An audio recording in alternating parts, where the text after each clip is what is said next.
Days after a U.S. airstrike that killed top Iranian General Qasem Soleimani in Baghdad, both Iran and the United States appear to have pulled back from the brink of war. Iran retaliated to the killing of Soleimani by firing more than a dozen missiles at Iraqi bases housing U.S. troops. But the absence of any casualties possibly prevented any further escalation. Responding to the rising tensions, Turkish President Recep Tayyip Erdogan said he'll work to defuse the situation, saying the region was already going through very painful days.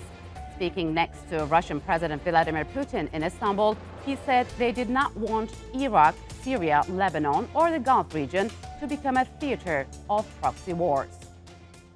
And joining me now to discuss the regional situation is Borzou Daragahi, who is a senior fellow at Atlantic Council, and Emre Ersen, who is an associate professor of political science and international relations at Marmara University. Gentlemen, welcome to Straight Talk. It's good to have you here. So the news of Iran's top general Qasem Soleimani's death was a bombshell for the rest of the world. It sent shockwaves across the region. And during a few days of mourning in Iran, the world has been on edge, pondering and speculating about the dire consequences. Luckily, nothing big has happened so far. Borzou, walk us through what had happened in between the killing of Soleimani and President Trump's speech after Iranian retaliation. What's next?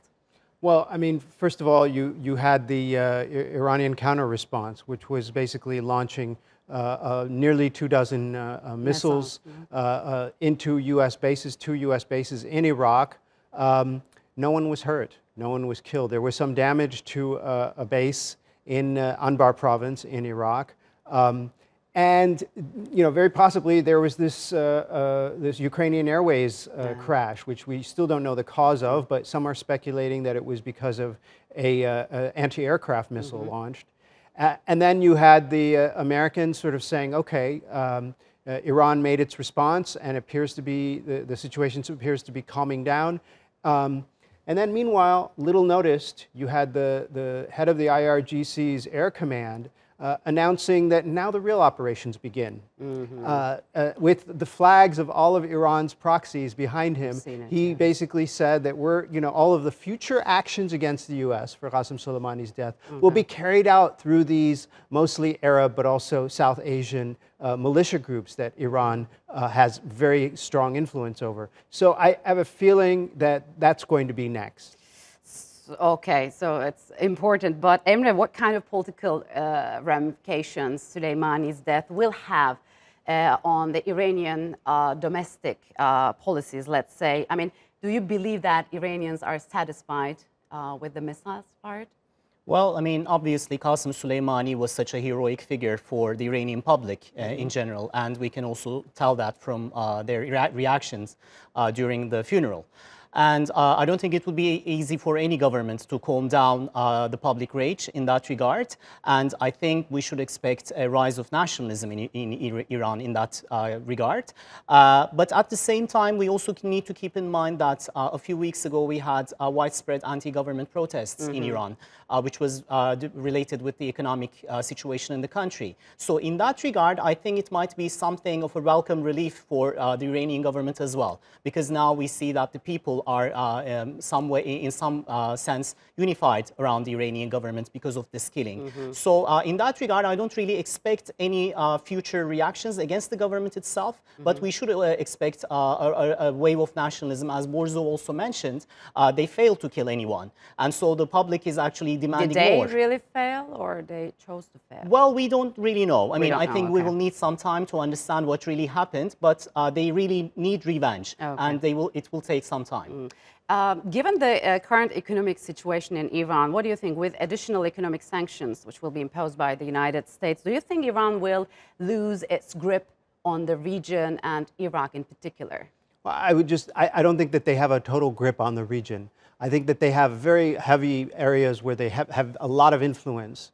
And I don't think that that influence is going to fray because of Qasem Soleimani's killing.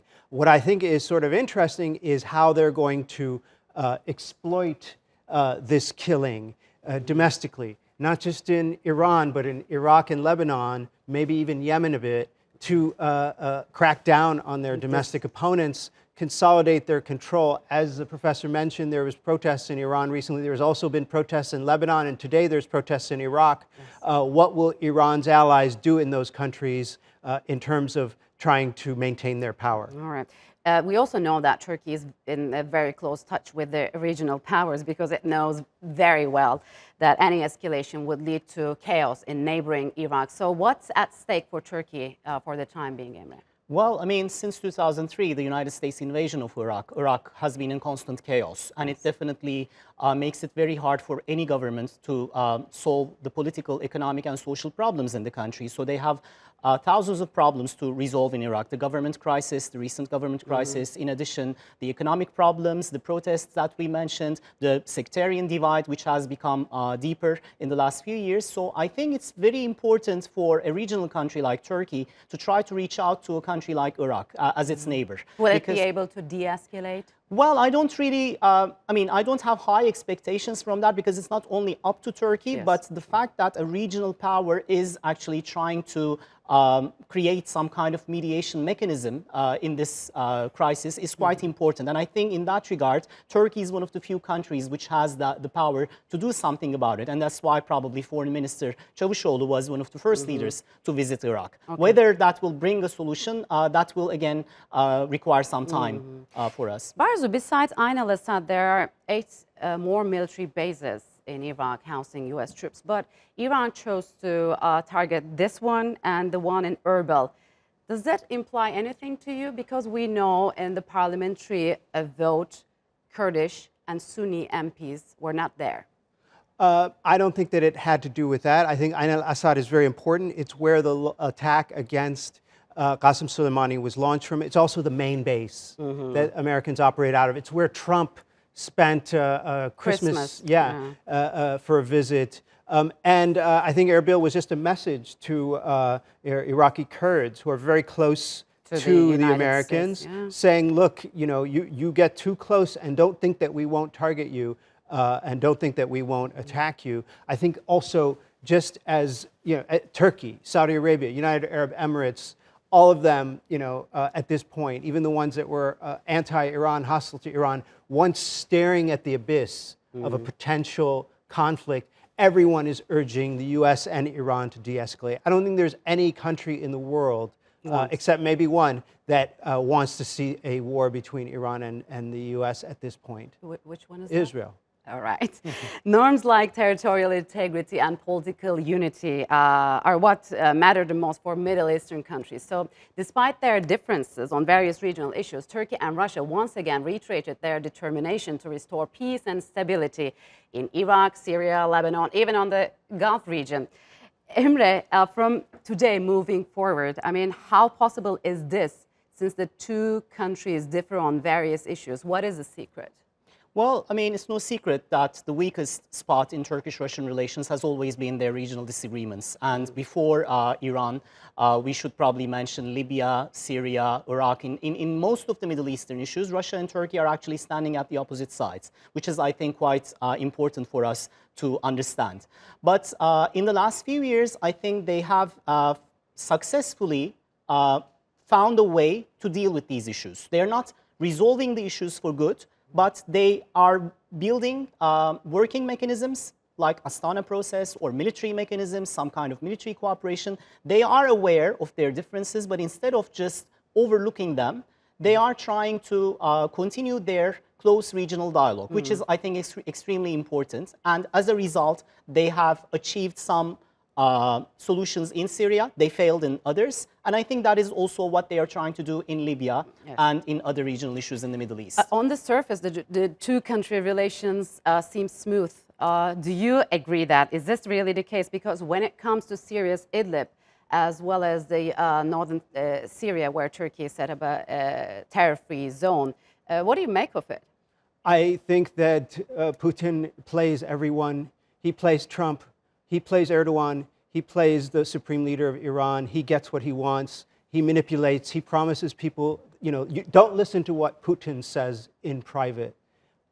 Listen to what he does listen and watch what he does in public. And if you watch what he does, he goes against everyone else's interests, yet still maintains cordial ties. How? I don't know how he does it.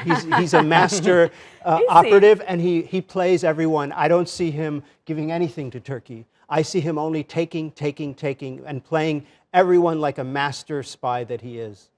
Another sticking point is, of course, Libya. Emre, do you see any correlation between Idlib and Libya? Of course. I mean, and I also would agree with what Borzou said about Putin. He has excellent relations with almost all the countries in the region, but these countries, these regional powers, have significant problems with each other. So it would only take a KGB agent probably to achieve this feat.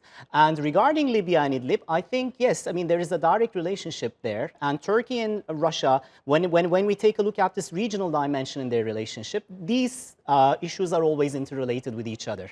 If Turkey wants to achieve something in Idlib, it will need to make a concession to Putin regarding Libya. And similarly, if Putin wants to achieve something in Libya... What kind of concessions we're talking about? Well, I mean, because Turkey still faces the risk of millions of refugees coming its borders, and there's a situation in Libya. Yeah, but I mean, as you know, I mean, in Turkey's case, we also have the situation in the Eastern Mediterranean region. So the region, the Libya issue has become quite crucial for Turkey in terms of its national interest. It's not as important for Russia as it is for Turkey. This is, I think, the line. And Russia is actually keeping an equal distance relationship with both Haftar and the government. I mean, many people actually nowadays concentrate on Russia's close relations with the Haftar forces, but only a few weeks ago, they were also in touch with the other government there. And I think this is where Russia's success lies in the Middle Eastern diplomacy. Okay. Last question. Do you think the Idlib issue will be resolved in the short future? Yeah, I think it'll probably be resolved in favor of Putin. Again? In favor of, you know, it seems like whatever Russia wants, Russia gets at this point. And eventually, I don't see any other way for northwest Syria other than you know, the regime consolidating control. Eventually, if it takes months, if it takes years, and Turkey and Europe will pay the price. All right, gentlemen, I'm afraid we have to leave it here. Thank you very much for joining me on Straight Talk. Appreciate it a lot.